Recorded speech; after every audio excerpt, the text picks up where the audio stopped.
Can you share some of these amazing fossils behind you? Something that is mind-blowing, and I don't think people understand how it happens. I didn't until, I asked the question and followed that down the track. But how does that opalite ammonite fossilization occur? Because, obviously the organisms weren't this iridescent rainbow. It's the process of fossilization that creates that Yeah. opalization through time. And what is that process? How does it occur? And yeah, tell us whatever So you want to. Ammolite, they're really unique. So Ammolite were actually a mother of pearl. So it's like an abalone shell, those kind of iridescent shells.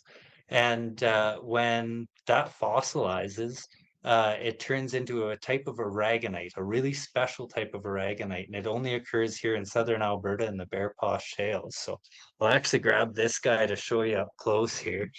And So you're saying it was iridescent before it was fossilized, and then yeah, that's just but just enhanced not, it. yeah, just Wow. not quite to this level. So Okay. Far yeah. out. So yeah, it looked a lot like mother of pearl or some of our nautilus today that have that type of shell. Yes, And and even just like the crystal labradorite, it's like that.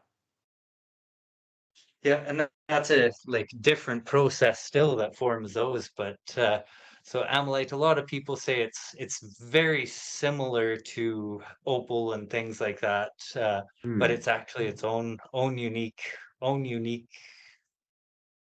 chance, a chance, freak chance of nature that caused them to form. So it's Because you mentioned that's aragonite as something that creates that hardness in the iridescence, and that's something that shellfish use to create their shells, isn't it? And it's found at rich places in the yeah, it's ocean. a yeah. So calcite is it's a type of calcite, and then aragonite. It can be found in its other forms, but ammonite is ammolite. Sorry, is a type of aragonite. So it's just the mineralization that happens to those shells as that calcite transforms.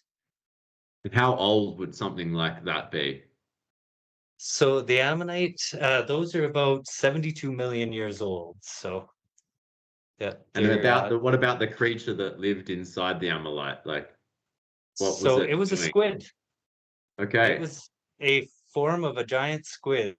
Yeah. So they were just pretty much milling about in the oceans and they hovered through the water column and there's evidence that they would either attack each other or it might have been breeding, but there's actually you can see on very, very rare pieces the suction marks of the ammonite, and they've actually found the fleshy material fossilized in extremely rare circumstances as well. So that's kind of how we know what the creature looked like inside of the ammonite.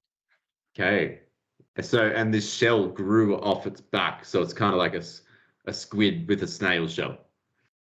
Yep, yeah, exactly. So the closest thing would be the current day Nautilus. There you go. It's yeah, yeah, that'd be your closest relative.